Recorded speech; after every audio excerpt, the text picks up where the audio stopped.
Mis amigos, buenas noches. En el libro de San Mateo, en el capítulo 4, versículo 1, dice la palabra de Dios.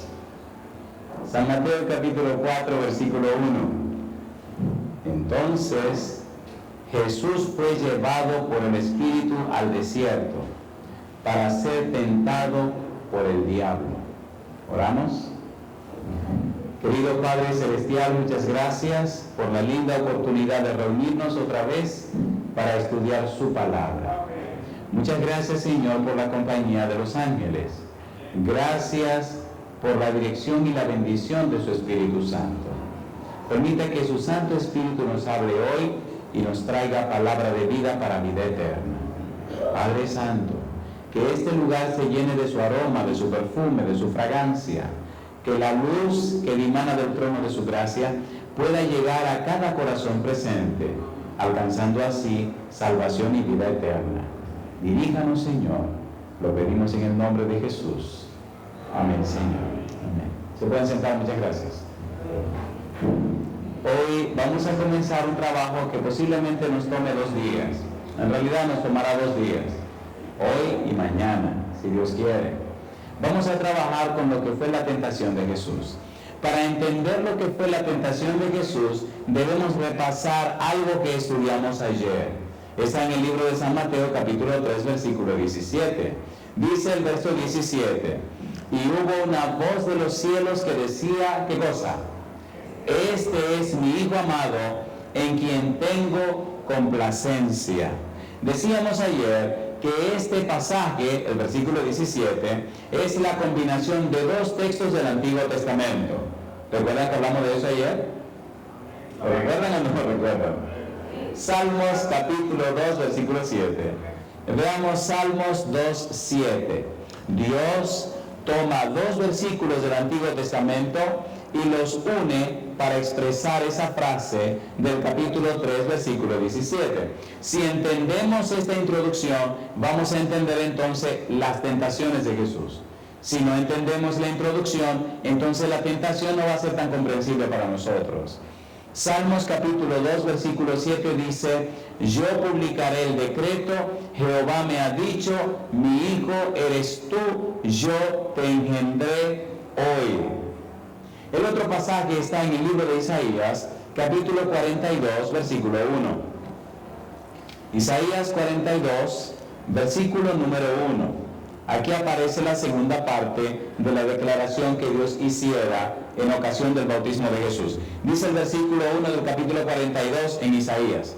He aquí mi siervo, yo le sostendré, mi escogido, en quien mi alma tiene contentamiento. He puesto sobre él mi espíritu.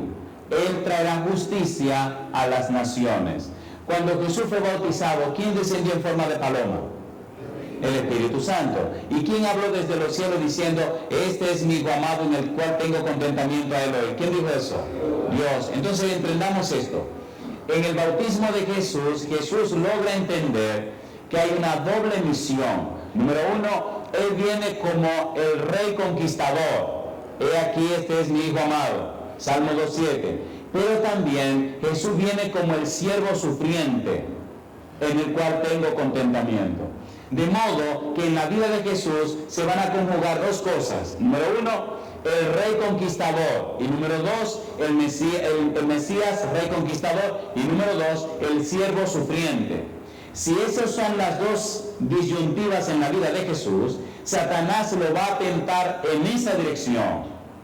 Como es el Mesías, es Emmanuel, es Dios con nosotros. Como es el Verbo, y el Verbo se hizo carne, como el Verbo creó todas las cosas, una de las tentaciones de Satanás para Jesús es que use su poder, su capacidad todopoderosa para resolver sus problemas. Si Jesús usa su poder para resolver sus problemas, entonces Satanás ganó. ¿Se entiende lo que estamos diciendo, por favor? Amén. ¿Sí o no? Sí. San Juan capítulo 1, versículo 1 al 3. ¿Qué es lo que dice de Jesús? ¿Quién es Jesús? Repasemos. Ya eso lo hemos dicho en el pasado. Repasemos. San Juan 1, 1 al 3. ¿Quién es Jesús? Dice Juan 1, en el principio era el Verbo. Y el Verbo era con Dios. Y el Verbo era Dios. Y sigue diciendo el versículo 2, este era en el principio con Dios. Todas las cosas por Él fueron hechas, y sin Él nada de lo que ha sido hecho fue hecho. Y el versículo 14 dice, y aquel verbo fue hecho carne, y habitó entre nosotros, y vimos su gloria, gloria como del unigénito del Padre, lleno de gracia y de verdad. ¿Quién es ese verbo que se hizo carne? Jesús. ¿Quién hizo todas las cosas? Mire lo que dice Colosenses capítulo 1, versículos 15 y 16. Debemos entender esta primera parte para entender la tentación de Jesús. Colosenses capítulo 1, versículo 15 y versículo 16. Dice, Él es la imagen del Dios invisible, el primogénito de toda creación, porque en Él fueron creadas todas las cosas, las que hay en los cielos y las que hay en la tierra, visibles e invisibles, sean tronos, sean dominios, sean principados, sean potestades, todo fue creado por medio de Él y para Él. Alabado sea el nombre de Dios. ¿Quién era Jesús? El Dios Todopoderoso. ¿Quién era Jesús? El Verbo. ¿Quién era Jesús? Emmanuel, Dios con nosotros. ¿Quién era Jesús? Aquel todopoderoso ser que nacía siendo el niño en Belén, pero era el Dios Todopoderoso en un niño. ¿Se entiende lo que estamos diciendo? ¿Se entiende o no se entiende? Entonces Jesús tiene que adoptar una actitud. O el rey conquistador o el siervo sufriente. Y ahí viene la tentación. Y por ahí viene la prueba. Hay una cita más que me gusta, que usa el apóstol Pablo para describir al Señor Jesús. Me encanta esta cita porque en un solo pasaje se refiere todo lo que es el Señor Jesús. 1 Timoteo capítulo 3, versículo 16. 1 Timoteo 3:16 dice, e indiscutiblemente grande es el misterio de la piedad. Y ahora dice, Dios fue manifestado en carne. ¿Qué dice ahí? Dios fue manifestado en carne. ¿Quién era ese? Cristo Jesús. Dios fue manifestado en carne, justificado en el Espíritu, visto de los ángeles, predicado a los gentiles, creído en el mundo, recibido arriba en gloria. ¿Está hablando de Jesús, sí o no? Entonces mi pregunta, ¿se entiende la base de la tentación? ¿Estamos listos para entrar en la primera tentación? A ver, ¿sí o no? ¿Podía Jesús tomar la actitud del Dios Todopoderoso? Sí.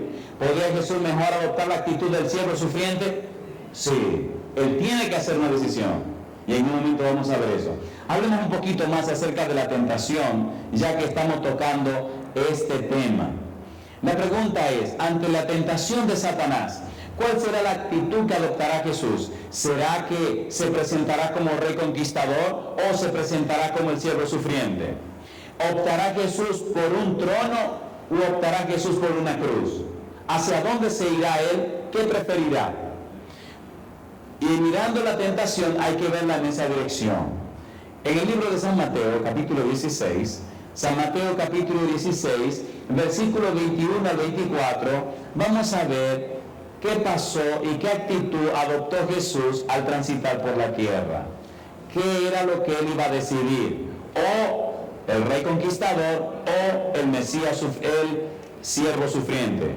San Mateo capítulo 16, versículos 21 al 24. Querido, déjenme decirle algo. Es muy interesante y muy importante entender esto. El mayor problema del cristianismo actual es que son cristianos, pero la mayoría no conocen a Cristo. La gente se ha empeñado más en ser religiosa que en ser cristiana. ¿Cómo se define un cristiano? Un cristiano es aquel que conoce y ama a Cristo. ¿Es un cristiano? El que conoce y ama a Cristo. Usted no puede amar a quien no conoce. ¿Cierto o falso? A ver si o no.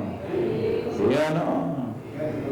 Olvídese, usted se enamora cuando no conoce a la muchachona. ¿O no? Cuando conocí a mi esposa, que sigue siendo mi novia, yo le decía a Dios, antes yo jugaba mucho baloncesto, y le decía a Dios, yo quiero que mis hijos sean bien altos, me quiero casar con una mujer que sea alta. Y entonces un día me senté, parece que no tenía mucho que hacer, y comencé a decirle a Dios cómo quería a mi esposa. Y la quiero alta, y la quiero esbelta, y la quiero así, y la quiero asá, y escribí como la quería. Y el Señor me dijo, ¿cómo no? Y cuando cumplí mis 23 años, aquí me atrajo el Señor la novia. Y era alta, y era esbelta, y era así como ella es. Y dije, ¿aquí qué vamos?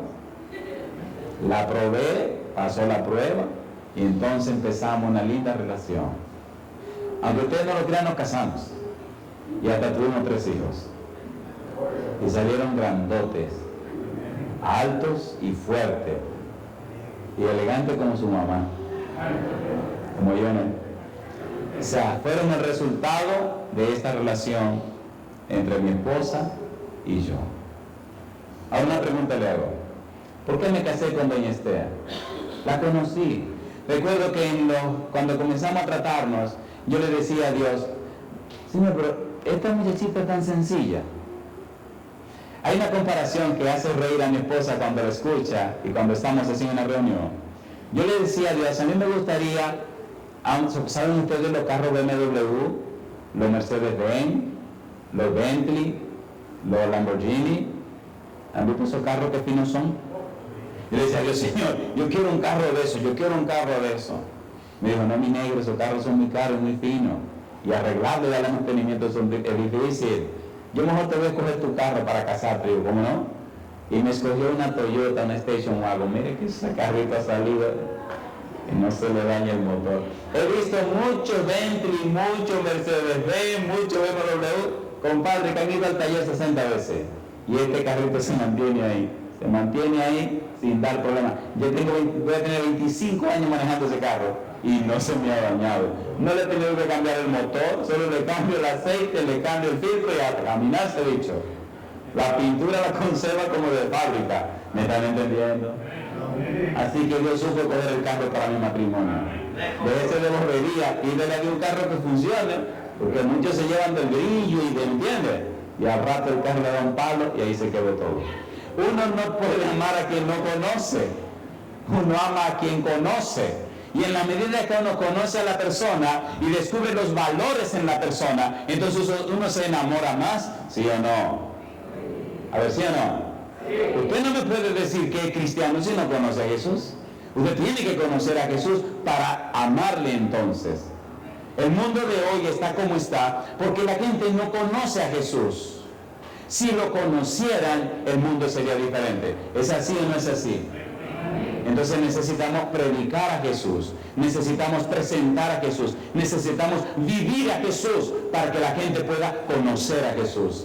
Alabado sea su nombre. ¿Podemos seguir? Ese fue un pequeño anuncio. Vamos a entrar otra vez al trabajo. San Mateo capítulo 16, versículo 21. Para mí es muy importante este tema, por favor. Mire que lo dividí en dos. San Mateo capítulo 16, versículos 21 al 24. Dice el 21. Desde entonces comenzó Jesús a declarar a sus discípulos que le era necesario ir a Jerusalén y padecer mucho de los ancianos, de los principales sacerdotes y de los escribas, y ser muerto y resucitar al tercer día. ¿Tomó Jesús la decisión de ser un siervo sufriente, sí o no? Sí. ¿Por amor a quién? Por amor a usted y por amor a mí. Versículo 22, mire qué cosa linda. Entonces Pedro, tomándolo aparte, comenzó a reconvenirle diciendo, Señor, ten compasión de ti, en ninguna manera esto te acontezca. Pero él, volviéndose, dijo a Pedro, quítate de delante de mí, Satanás, me eres tropiezo, porque no pones la mira en las cosas de Dios, sino en las de los hombres. Entonces Jesús dijo a sus discípulos, si alguno quiere venir en pos de mí, niéguese a sí mismo y tome su cruz y sígame. ¿Entienden lo que está diciendo Jesús? Cuando Satanás viene a tentar a Jesús, Jesús puede adoptar la actitud de, yo soy el todopoderoso Dios. ¿Tenía poder para hacerlo?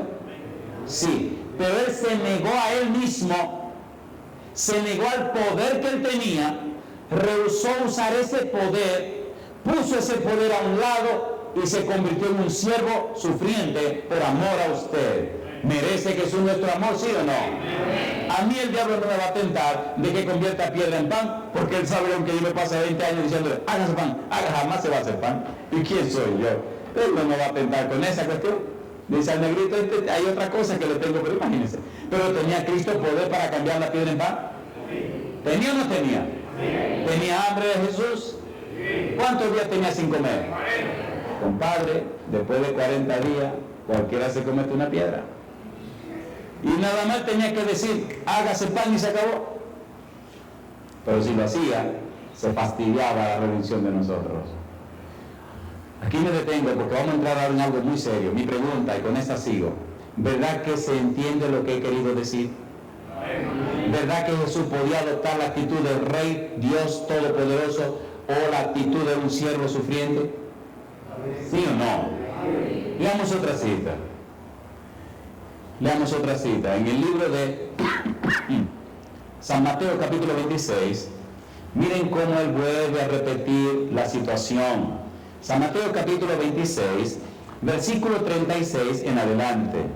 Ay, queridos, esto es muy importante. ¿Por qué es tan importante? Porque cuando usted descubre lo que Jesús hizo por usted, a lo que Jesús renunció, a lo que Jesús se entregó por amor a usted, usted no puede ser tan duro que no entienda el gran amor que Dios le tiene.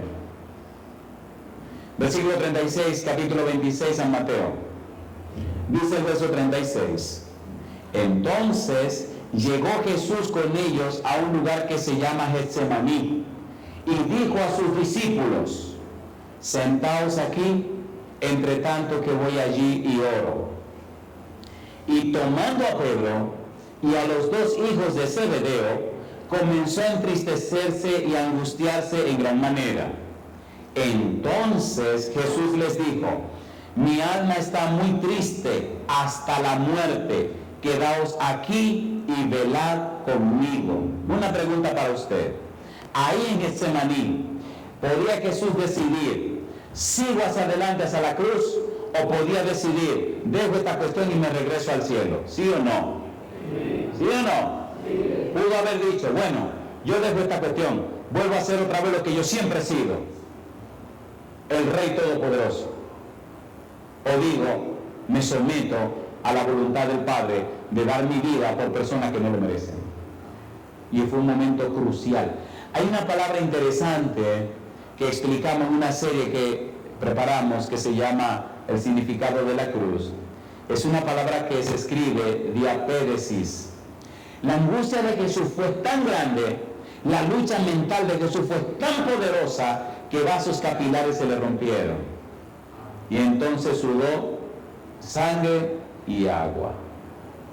Fue una angustia mental tan terrible. ¿Se imaginan ustedes en la mente de Jesús, el todopoderoso Dios, el creador del universo y de todo lo que existe, imaginarse cargando una cruz, golpeado por seres humanos, abofeteado, escupido, empujado y haciéndole todo lo que le diera la gana? Un tipo con todo el poder que creó el universo. ¿Tienen idea de lo que está pasando?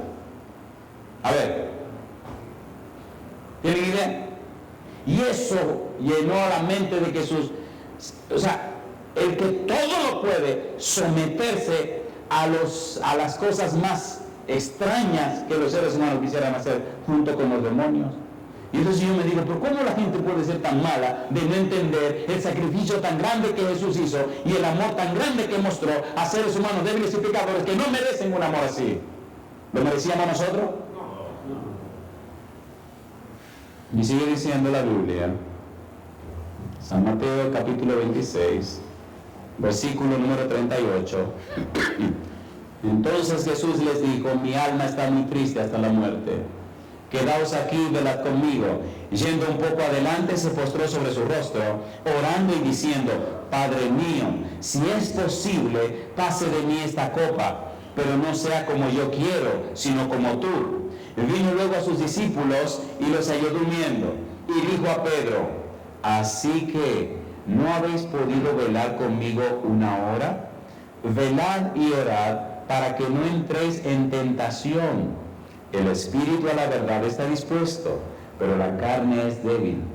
Otra vez fue y oró por segunda vez diciendo: Padre mío, si no puede pasar de mí esta copa sin que yo la beba, hágase tu voluntad. Vino otra vez y los halló durmiendo, porque los ojos de ellos estaban cargados de sueño. Y dejándolos, se fue de nuevo y oró por tercera vez, diciendo las mismas palabras. ¿Estaba angustiado Jesús? ¿Sí o no? ¿Estaba su alma triste hasta la muerte? ¿Sí o no? ¿Se imaginan lo que estaba pasando en la mente de Jesús? Tenía que hacer una decisión. O me lanzo como el siervo sufriente a sufrir y padecer todo hasta la muerte por amor a gente que no lo merecen. Y es lo que le decía el diablo: tú vas a dar tu vida por esta gente tan mala, tan perversa. Mira, tus discípulos en un momento te van a dejar solo, se van a ir todos y te van a abandonar. Pero él tomó la decisión de ser el siervo sufriente, de dar su vida por los hijos de Dios. Creo que estamos listos para entrar en el tema de la noche, ¿verdad que sí? San Mateo capítulo 4, versículo 1. Trabajemos con el tema de la noche. Creo que ya tenemos una buena base para entender lo que viene ahora. San Mateo capítulo 4, versículo 1 dice: entonces fue llevado por el Espíritu al desierto para ser tentado ¿por quién? Ser tentado por el diablo. Dios no tienta a nadie. Santiago capítulo 1, versículo 13, mira lo que dice. Santiago capítulo 1, versículo 13, aclara esto que acabamos de decir. Dice el versículo 13, Santiago 1, cuando alguno es tentado, no diga que es tentado de parte de Dios, porque Dios no puede ser tentado por el mal, ni él tienta a nadie. ¿Quién viene a tentarnos? El diablo. Y es bueno aclarar esto. La tentación no es un pecado. Caer en la tentación, eso sí es pecado. ¿Entendieron? ¿Sí o no? Nos tienta el diablo todo el día, pero no caemos en sus tentaciones. Así que cuando tú eres tentado, no significa que estás en pecado, significa que puede caer en el pecado. ¿Y quién es que nos tienta? Satanás. El Espíritu llevó a Jesús al desierto para ser tentado por Satanás. San Lucas capítulo 22, y es bueno que esto quede claro también, porque querido, querida, Satanás puede pedir permiso para probarte, para tentarte. San Lucas capítulo 22, versículo 31-32. Dice el versículo 31: dijo también el Señor: Simón, Simón. ¿Qué dice ahora? He aquí Satanás os ha pedido para zarandearos como a trigo, pero yo he rogado por ti que tu fe no falte, y tú, una vez vuelto, confirma a tus hermanos. ¿Viene Satanás a tentarnos? ¿Sí? ¿Le dan permiso de que nos tienten? Sí, sí, Señor. ¿Es todopoderoso Dios para guardarnos sin caída? Sí, por eso necesitamos conocerlo a Él. Y por eso necesitamos entregarnos a Él. Y por eso necesitamos el templo del Espíritu Santo. Y por eso necesitamos bautizarnos, para que nosotros seamos propiedad de Dios. Cuando usted tiene una casa, ¿no tiene usted los papeles de propiedad de la casa? ¿Sí o no? Si usted no tiene los papeles, ¿de quién es la casa? De otra persona. Cada ser humano es un templo, creado para ser templo del Espíritu Santo. Si no es templo del Espíritu Santo, entonces tiene que ser templo de demonios, ¿o no? A ver, ¿sí o no? San Mateo capítulo 12, mire cómo lo dice San Mateo. San Mateo capítulo 12. Y una pregunta difícil sería: ¿de quién es usted templo? San Mateo capítulo 12 presenta toda una relación de la situación del ser humano delante de Dios. Y cuando nosotros estudiamos aquí en el San Mateo capítulo 12, los discípulos acusan a Jesús de echar fuera a los demonios por el demonio, de echar fuera de echar fuera a los demonios por Lucifer. Y entonces Jesús le dice a ellos, oigan, pero si yo echo fuera a los demonios por Lucifer, los hijos de ustedes, ¿por quién lo echan? Y entonces Jesús hace una declaración terrible en relación a lo que son nuestros cuerpos. San Mateo capítulo 12, vamos a leer a partir del versículo número 43. Dice el verso 43, cuando el espíritu inmundo sale del hombre, anda por lugares secos, buscando reposo y no lo halla. ¿Quién es el espíritu inmundo? ¿Dónde viven ellos? El infierno. No, viven en los hombres. Dice aquí el versículo 43, ¿cómo dice? ¿Qué dice el verso 43? San Mateo 12, 43. Cuando el espíritu inmundo sale del hombre, anda por lugares secos buscando reposo y no lo halla. Entonces dice, volveré a mi casa de donde salí. ¿De qué casa salió? Del hombre. Y cuando llega, la halla desocupada, barrida y adornada. ¿No limpia la palabra de Dios al ser humano? Sí. Y entonces dice el mal espíritu, entonces va, dice Jesús, y toma consigo otros 7 espíritus peores que él, y entrados moran allí, y el postrero estado de aquel hombre viene a ser peor que el primero. Así también acontecerá a esta mala generación. Su casa, que es el templo del Espíritu Santo, tiene que ser propiedad de Dios, para que entonces more el Espíritu Santo. ¿Verdad que esta parte se entiende? Jesús vino y fue bautizado, y el Espíritu descendió en forma de paloma encima de él. Pedro bautizó 3,000 personas, y las personas tomaron la decisión de ser bautizadas. El bautismo es una declaración pública de que ahora somos propiedad de Dios y somos templo del Espíritu Santo. Y después del bautismo de Jesús, entonces vino la tentación. Ahora están enfrentados. Jesús está en el desierto, 40 días sin comer, tiene hambre, Satanás viene para probarlo. ¿Quién llevó a Jesús al desierto para ser tentado? El Espíritu Santo. ¿Quién viene a tentarlo? Satanás. Y ahora se enfrentan. ¿Qué es lo que va a pasar en este enfrentamiento? ¿Cuál es la situación? ¿Qué es lo que va a ocurrir? ¿Quién va a vencer a quién? ¿Cuáles son los resultados o las consecuencias de este enfrentamiento? Vuelve atrás. ¿Tiene Satanás permiso para tentarnos? ¿Para probarnos? ¿Sí o no? Sí. ¿Nos ha dado Dios poder para vencerlo en el nombre de Cristo Jesús? Sí. Dios permite que sus seguidores sean tentados para el desarrollo de sus caracteres. ¿Desarrollo de qué? Las pruebas y las dificultades nos hacen crecer. Primera de Corintios capítulo 10, versículo 13. Primera de Corintios 10, 13. ¿Para qué sirven las pruebas? ¿Y cómo es Dios ante las pruebas que nos asedian? Primera de Corintios 10, 13 dice, no os ha sobrevenido ninguna tentación que no sea humana, pero fiel es Dios, que no os dejará ser tentado más de lo que podéis resistir, sino que dará también juntamente con la tentación la salida para que podáis soportar. Alabado es el nombre de Dios. ¿Se entiende o no se entiende eso? ¿Vienen las pruebas? Sí, pero Dios nos da junto con la prueba la salida para que podamos soportarla. En el libro de Hebreos capítulo 4 versículo 15 nos dice que Cristo también fue probado. Cristo también pasó por situaciones difíciles. Estoy aprovechando esta ocasión para aclarar todo esto porque es cosa que la gente me pregunta muy frecuente. Hebreos capítulo 4 versículo 15 dice, porque no tenemos un sumo sacerdote que no pueda compadecerse de nuestras debilidades, sino uno que fue tentado en todo según nuestra semejanza, pero sin pecado. Alabado sea el nombre de Dios. Una pregunta, ¿Jesús fue más fuertemente probado que nosotros, sí o no? Sí. Sí. ¿Cómo lo sabemos? ¿Es Dios todopoderoso?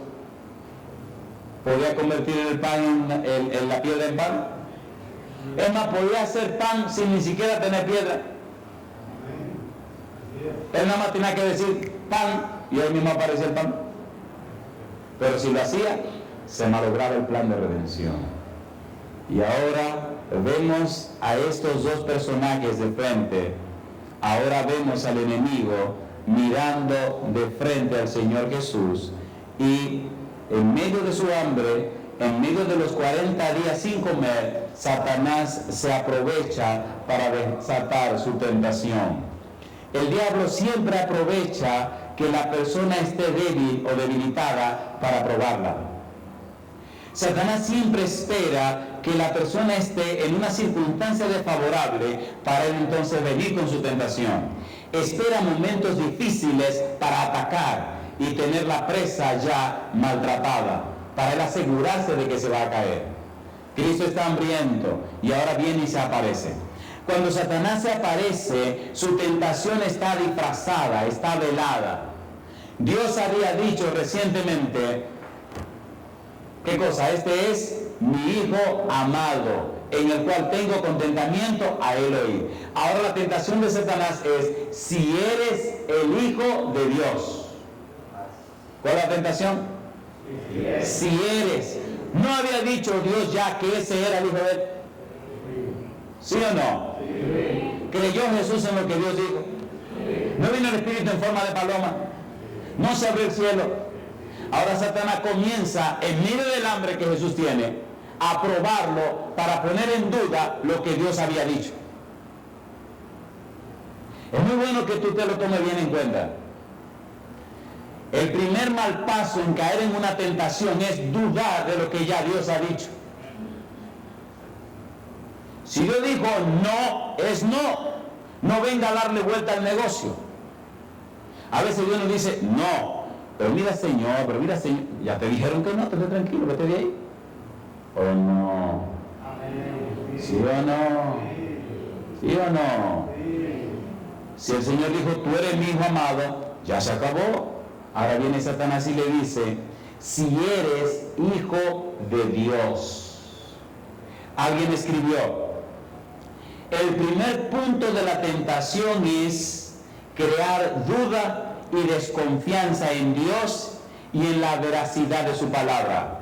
Dios dijo, este es mi Hijo amado. Jesús tenía hambre y como Mesías tenía poder para convertir la piedra en pan. ¿Cierto o falso? Sí. Jesús tenía la facultad de adoptar la posición de reconquistador. Jesús tenía suficiente poder para hacer lo que Satanás estaba diciendo. Y ahí estaba la tentación. Decídete, o reconquistador o Mesías sufriente.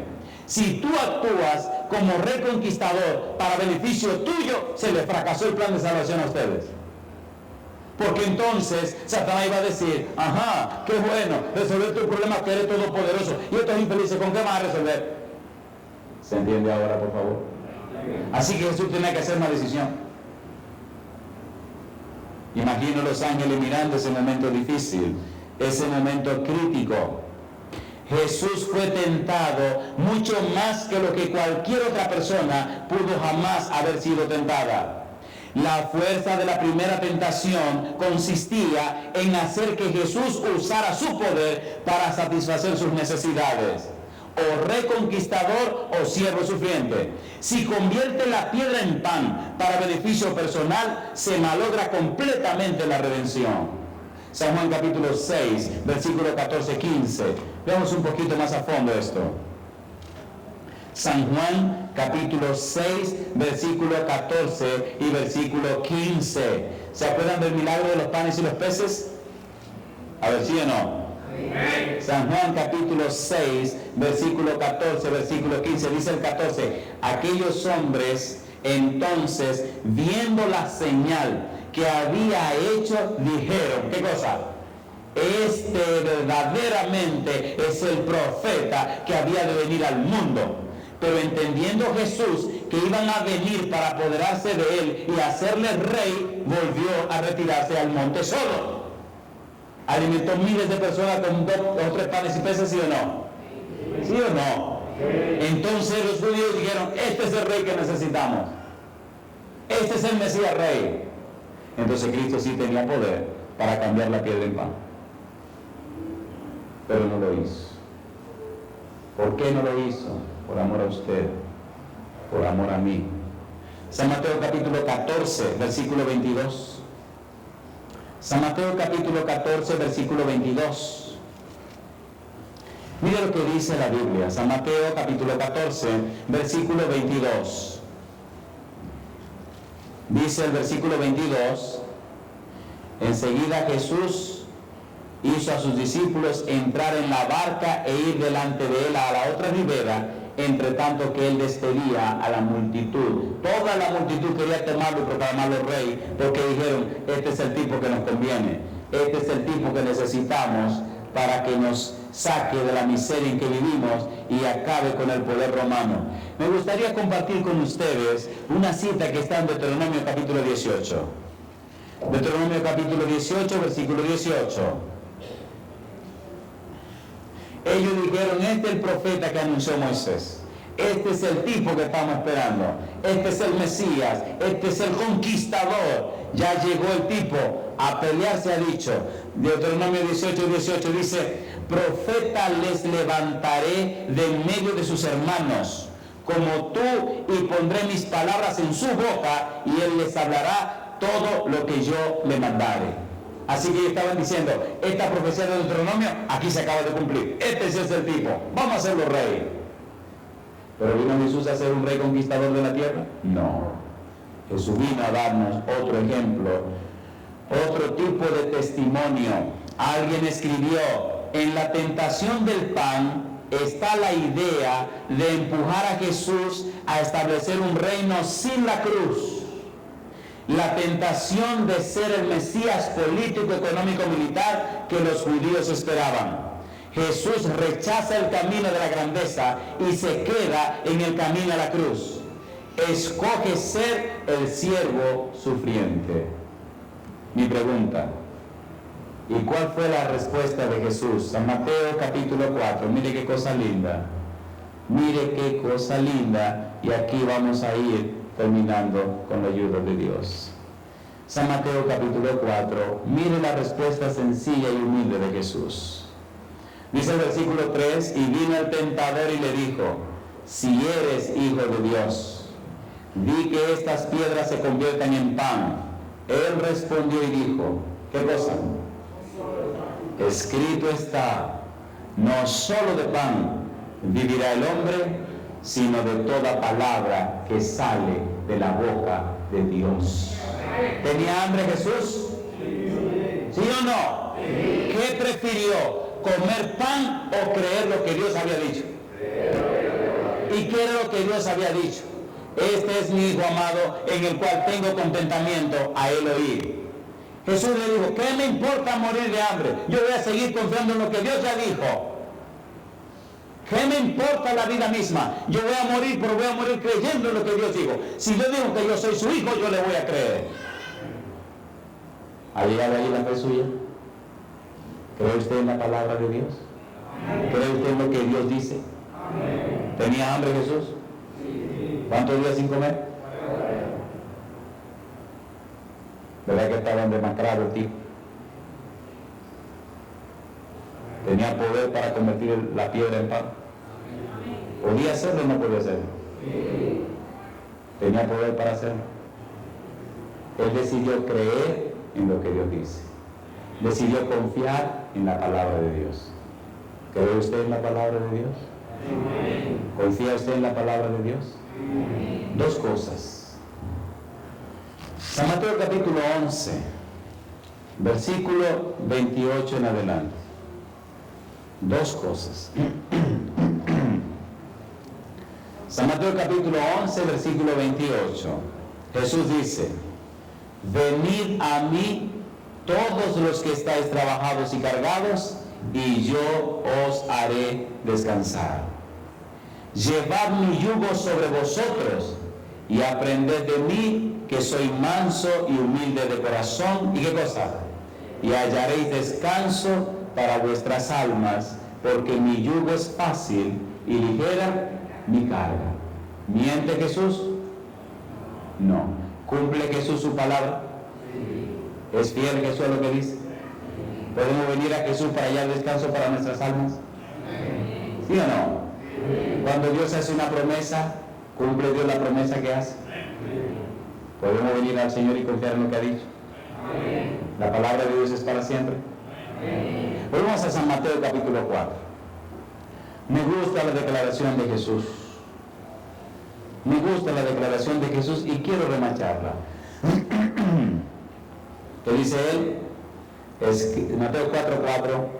Escrito está, no solo de pan vivirá el hombre, sino de toda palabra que sale de la boca de Dios. ¿De qué vive el hombre también? De toda palabra que sale de la boca de Dios. ¿Con qué hizo Dios el universo? Con su palabra. ¿Con qué creó Dios esta tierra? Con su palabra. ¿Qué cosa tiene Dios que es todopoderosa? Su palabra. Si nosotros confiamos en su palabra, tendremos la garantía del éxito en todo lo que hagamos. ¿Es cierto lo que dice la palabra de Dios en relación a la salvación? Sí. ¿Ha dejado Dios, ha depositado su palabra en nosotros? Sí. ¿Dice Dios lo que quiere decir en su palabra? Sí. ¿Ha venido Jesús a traernos salvación y vida eterna? Sí. ¿Dice la palabra que Cristo pagó mi pecado en la cruz del Calvario? Sí. ¿Puedo venir al Señor entonces, aceptando su palabra como veraz y confiar en su poder y Él hará en mi vida lo que tenga que ser hecho? A ver, ¿sí o no? ¿Estamos estudiando la palabra del Señor? ¿Por qué estoy haciendo todas estas preguntas? ¿Se han dado cuenta que la Biblia es clara y específica? ¿Sí o no? Dios no puede hacer nada por aquel que no confía en su palabra. Cuando confiamos en la palabra de Dios, cuando creemos en la palabra de Dios, entonces Dios se compromete con nosotros. ¿Cuál es el éxito de la vida? San Juan capítulo número 15, versículo 7. Estas son promesas bíblicas. San Juan capítulo 15, versículo 7. Mire qué cosa linda. San Juan capítulo 15, versículo número 7. Dice el versículo 7. Si permanecéis en mí, ¿y qué dice ahora? Y mis palabras permanecen en vosotros, pedid todo lo que queréis, ¿y qué cosa? Y os será hecho. Vengan a mí, permanezcan en mí, permanezcan en mi palabra y pídanme que yo voy a hacer. Dios no puede bendecir la falta de fe. ¿Qué no puede hacer Dios? Bendecir la falta de fe. ¿Tenemos suficiente fe como para confiar en su palabra? ¿Sí o no? ¿Qué cosa es la fe? La gente dice y la Biblia dice que la fe es la certeza de lo que se espera, la convicción de lo que no se ve. ¿Qué es la fe? En el libro de Hebreos capítulo 11 versículo 6 dice, pero sin fe es imposible agradar a Dios. Porque todo aquel que a Él se acerca es necesario que crea que Él existe y que es galardonador de los que le buscan. Si Dios es fiel a su palabra, ¿podemos tener fe en la palabra de Dios? ¿Sí o no? ¿Podemos confiar en la palabra de Dios? ¿Cuántos creen que sí podemos confiar en la palabra de Dios? Usted se atreve a ponerse en pie esta noche diciendo así, yo confío, yo creo y yo me entrego a la palabra de Dios. Es interesante ver cómo Dios quiere hacer cosas con nosotros, pero también es interesante notar cómo esas cosas no pueden realizarse si no tenemos esa confianza en lo expresado por Dios. El secreto del éxito de Jesús fue confiar en la palabra de Dios. Dios dijo, he aquí mi Hijo amado, en el cual tengo contentamiento al oír. Jesús escuchó esa voz de Dios, confió en lo que Dios dijo, se apoyó en la palabra de Dios. Ahora viene la crisis. La crisis es, tengo 40 días que no como. La crisis es, si no como me puedo morir. La crisis es, aquí hay piedra y yo la puedo convertir en pan. Ahora Satanás te dice, si tú eres hijo de Dios, es decir, si es verdad lo que Dios dice, convierte esta piedra en pan. ¿Era verdad lo que Dios había dicho? ¿Cómo sabemos que para Jesús era verdad lo que Dios había dicho? Prefirió el hambre que convertir la piedra en pan. Y cuando la prueba es para nosotros, ¿es verdad lo que Dios dice? ¿Sí o no? Hay personas que han preferido morir antes que negar a Cristo Jesús. Durante la Edad Media muchos murieron en la hoguera. Durante el Imperio Romano muchos murieron en los coliseos, comidos por las fieras. Pablo murió cuando le cortaron la cabeza en Roma por no negar a Jesús. Pedro murió crucificado en Roma para no negar a Jesús. Andrés murió crucificado en una cruz en forma de X para no negar a Jesús. Santiago murió atravesado por una espada por no negar a Jesús. Y así cada uno de los discípulos, con la excepción de Juan, murieron para confirmar la palabra de Dios. La pregunta: ¿hasta dónde estarías tú dispuesto a sacrificarte para confirmar la palabra de Dios?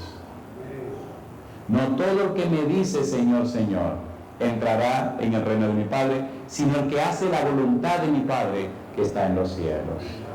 Yo termino con esta pregunta: ¿le gustaría a usted confirmar la palabra de Dios en su vida? ¿Sí o no? Yo me lleno de gozo y de alegría cada noche porque veo muchos rostros que noche a noche vienen con una actitud reverente, con una actitud delicada, con una actitud temerosa para escuchar la palabra de Dios. ¿Quién hace eso en ustedes? El Espíritu Santo. Es el Espíritu de Dios que lo trae. ¿Recuerdan que hemos dicho que las ovejas de Jesús oyen su voz y la conocen y le siguen? Esas son las ovejitas que andan aquí. Para mí es un gozo esta noche. Hay una dama que está muy delicada de su columna y le han estado dando terapia y esos son unos dolores espantosos. Y a pesar de eso, Rosa vino esta noche a escuchar la palabra de Dios. Me siento muy contento. Y está sentada allá al final, a la izquierda, y le pedí que no se levantara, porque levantarse y sentarse es desastroso para su columna. Oremos esta noche en forma muy especial por Rosa. Tiene 4 discos que están fuera de su lugar y la terapia que le dan es un dolor espantoso. Pero ella me dijo: yo voy a ir a la iglesia. Y a pesar del dolor, está aquí con nosotros esta noche. ¿Tiene Dios poder para curar a Rosa? ¿Sí o no? Y ella vino sin hablar de que Dios me cure ni nada de eso. Yo voy a oír la palabra de Dios. ¿Cuánto ustedes creen sinceramente en el poder de la palabra de Dios? Querido Padre Celestial, levantamos nuestras manos, confirmando nuestra fe en su palabra. Señor, queremos conocerle cada día más para confiar más en su palabra. Padre eterno, queremos estar más cerca de usted cada día para llenarnos de su palabra. Queremos vivir de toda palabra que sale de la boca de Jehová. Queremos vivir para la gloria en la palabra de Jehová. Esta noche, Señor, Rosa vino con nosotros a pesar de su dolor. Padre eterno, usted es el Dios Todopoderoso. Si sanar la espalda de Rosa es para bendición, si sanar su espalda es para salvación y vida eterna, pase su mano bendita sobre ella, Señor, y restablezca su salud. Si su dolor es parte de su crecimiento espiritual, sosténgala con su mano poderosa en medio de su dolor. Pero apóyele, ayúdela, Señor, a entregarse a usted lo más pronto posible y vivir para la gloria de su nombre.